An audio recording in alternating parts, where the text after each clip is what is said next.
For those of you who don't know, the Brollows server is a Project Zomboid PvP server unique for its hundreds of active players and projectile aim workshop mod.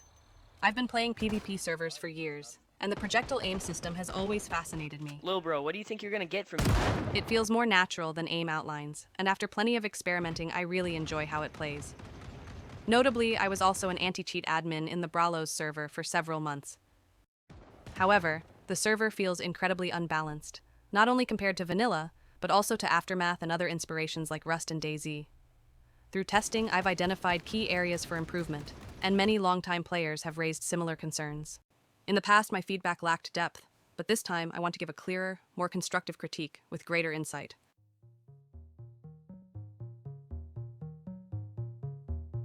With the help of staff, I was given the sandbox variants. With forced installation of the private mods, my game and mods were identical to the Brollows server. I also decompiled the vanilla game files and compared them to the modded files to ensure my testing conditions were accurate. I first thought it was specific to the area facing the bullet. In my testing, I achieved multiple repeated shots against the same location, such as a headshot 4 times in a row. This confused me. Looking into the code and on the Discord, I saw there were custom area percentages, 5% for the neck and head, 55% for the medium, and 40% for the low areas. I assumed these were weighted RNG bias, similar to the vanilla system which chooses between 17 locations based on RNG, but that wasn't the case. You would assume the game has hitboxes for the specific areas, low, med, high, but I looked into the main Lua file for the projectile mod to understand what was happening. What I discovered was that there were actually 3 bands for the hitbox, and it was unrelated to the player model. The player's hitbox is only the torso. Each band is assigned a specific hit location. The high band has 2 rolls for head and 1 roll for neck. This also explains the strings of repeated headshots. The medium band had the largest surface area for hit locations, and the low band, aka terminal band, only included the feet and hands. Here's how it works. When you fire a bullet towards the players, a line is raycasted along your aim line. This is called the corridor. There are 3 hitbox locations that fly alongside the bullet, high on the center, medium on the sides, and on the outside the low hitbox. The location you hit is dependent on which band hits the player. It determines this with ROT, X, and Y, which is geometric rotation axis. The band that is chosen is mathematically calculated based on the distance of your aim line against the torso hitbox center. For example, ROTX is just how far your aim reticle was from the center on the X-axis. This is actually shown in the description of the projectile mod itself, but I don't think anyone really understood it. In the Brollows server, the bands are actually very small, due to how the percentages are translated. These values are likely based on the tile distance, meaning a low hitbox being underneath the mid hitbox is only a 0.025 tile size line, the same as the high band size. This results in a mid band that is 90% of the corridor. I proved this by aiming at the very edges of the character's hitbox. Repeated hand and feet shots occurred, and by aiming at the very center, I would hit critical location shots. Now this basically means in Brollows server hits outside of the mid band are not impossible, but very unlikely. A player basically would not be able to choose where their shots land due to how small the bands are. Although modified, the base game protection system is used in this server. When a bullet is fired and lands on a location, it goes against a roll system. The game rolls a random number from 1 to 100. If the number the bullet rolls is larger than the armor percentage, then the bullet successfully makes it through the armor and hits the player, creating a hole and usually dealing 1 condition damage. Most clothes have 10 condition. Notably, only the first outermost layer of clothing receives a hole. In the case of a repeated shot, the bullet goes through that outer hole. If the bullet is blocked by the armor, a hole is still created. With tailoring, there are multiple layers. 10 layers of 10% protection blocks a bullet every time. In Brollows, clothes do not take damage in this way. Damage is shared between clothing pieces similar to splash damage. Every piece that adds to the protection percentage that is utilized to block a bullet receives 1 condition damage. For example, if the armored police jacket blocks the bullet with 40% protection, then it will solely take 1 condition damage. But if it fails, and the bullet is blocked by a t-shirt underneath, then both receive 1 condition damage. Clothes do not get holes by default, they only gain holes from a modded penetration mechanic. The way the shared damage works is likely a side effect of the penetration system. The Brollows server was initially like the base system, but every bullet created a hole in valuable armor. Bullets were also significantly weaker. They needed to clear a path through every single layer of tailoring, so a custom penetration mod was added.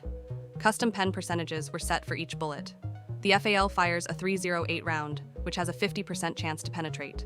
A penetration is a hole that goes through all layers at the specific location if successful, but does not injure the player. The game is factoring in 2 RNGs simultaneously. chance for a bullet to be blocked by armor, and chance for a bullet to put holes in armor.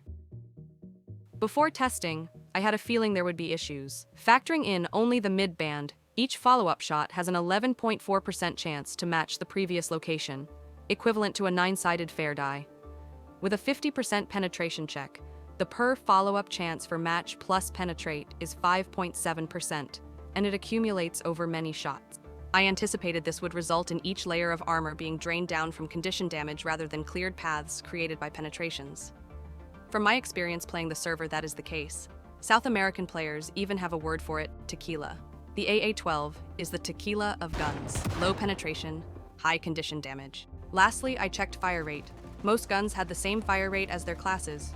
Rifles and LMGs all had the same fire rate, which was 275 rounds per minute. I tested the main bullet types and their guns against progressing armor levels. This was to determine shots to kill STK and time to kill TTK. Using identical testing conditions, I would fire automatically against my alternative account, reloading if necessary until death, then record and analyze in my editor. The 9mm averaged 20.8 STK and 3.9 TTK. More than 20 shots to kill a naked, not a good sign for the rest of the test. Here are the rest of the results. You can skip ahead or pause to view the results. I have included graphs and the raw data in the suggestion.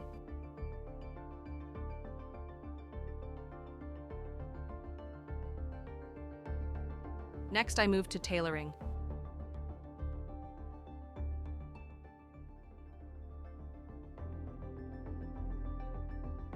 It's important to note I did not actually use the meta tailoring build. I was a little off. The jump in STK and TTK from naked to tailoring was massive. In the next set of tests, I added on top of the tailoring a full protection lynx vest with knee and elbow pads included.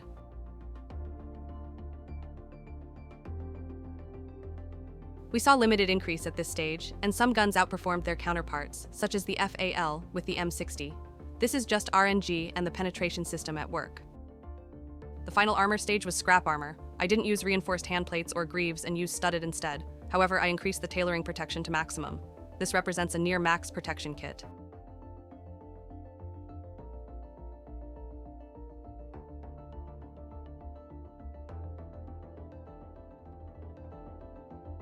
Interestingly, the scrap armor seemingly lowered the protection with higher calibers.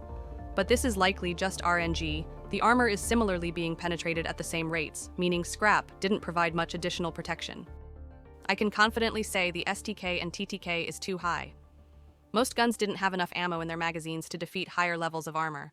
With anything non-automatic, you'd be better off throwing the gun at them. It would take about 2/3 of a magazine before tequila could be achieved, meaning you could often shoot someone 15 to 20 times, and they would only have 1 to 2 bullet wounds, and only the final 10 or so shots would kill them. You're not going to fire the exact STK, you're likely going to continue firing until you see them on the ground. Follow-up tests with guns like Uzis showed even with my best efforts for restraint, my magazine would run empty before they fell. Also, in real PvP, the player isn't standing still. I did follow-up tests of this. Even a straight line run reduced my accuracy considerably. An M16 that could normally kill a naked in 12 shots now took an entire magazine.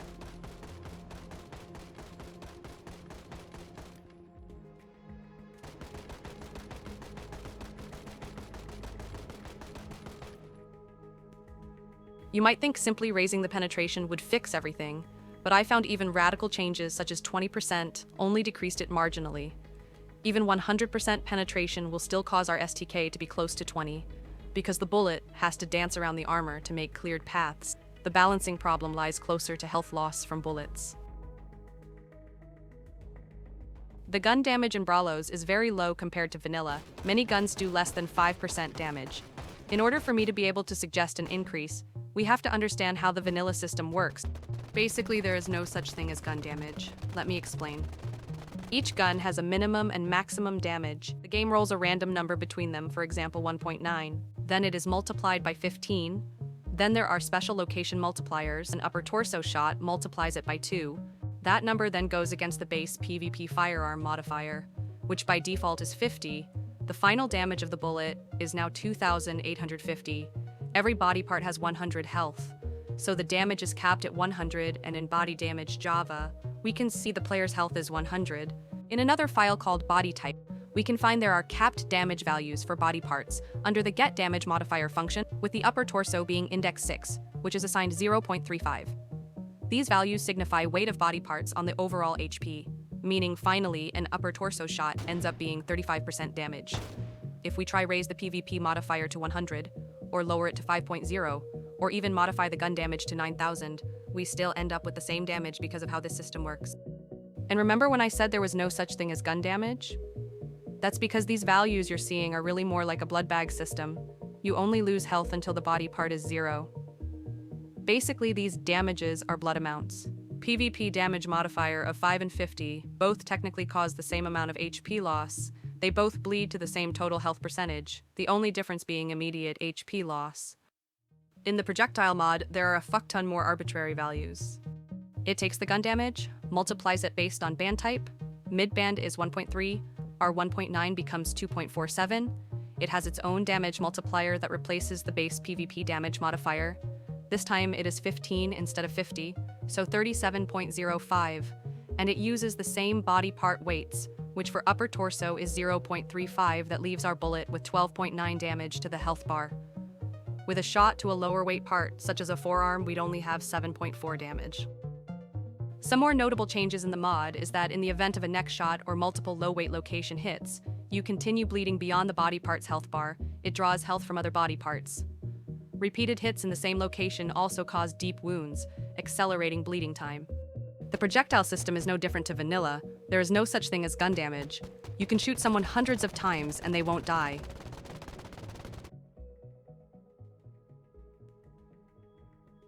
First thing that comes to mind is trading.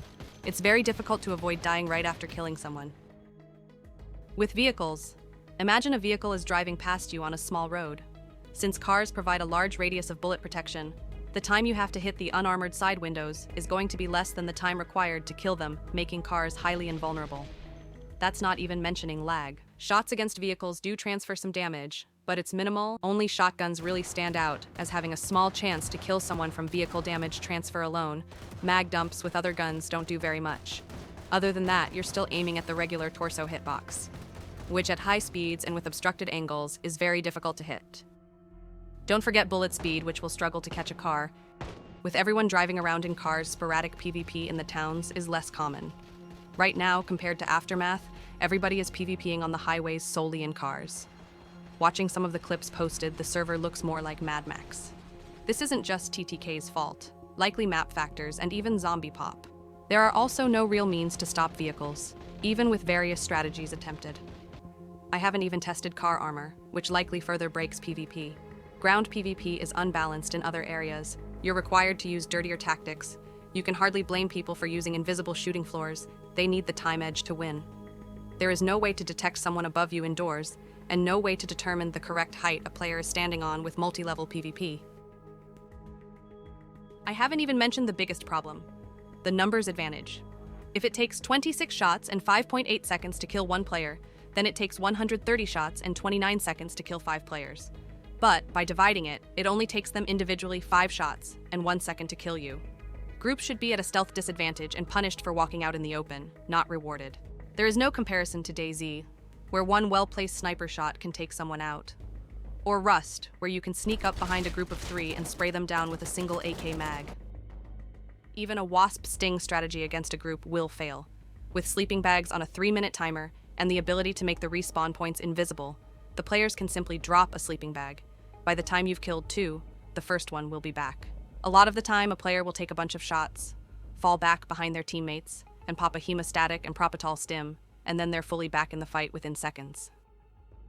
I am going to reach and suggest that this is harming the server on a greater level. The players here aren't stupid. Outnumbering the enemy is the primary strategy, and there are no counters to them. This can lead to avoidance of PvP. After all, who wants to fight a 20-man group? Most won't bother and will hide in the forest away from PvP. The very groups who discourage PvP will be the ones to complain that they can't find it. The server is popular early on when there is sporadic PvP in the towns, but once the server settles and the big tanky armored zergs emerge and start raiding everyone, it dies. We cannot blame the users for the design.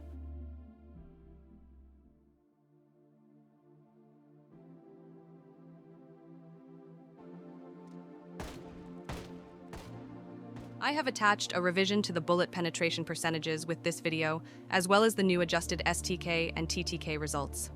Some of these are aimed at opening new metas, others rebalancing, and some generally couldn't hurt to increase.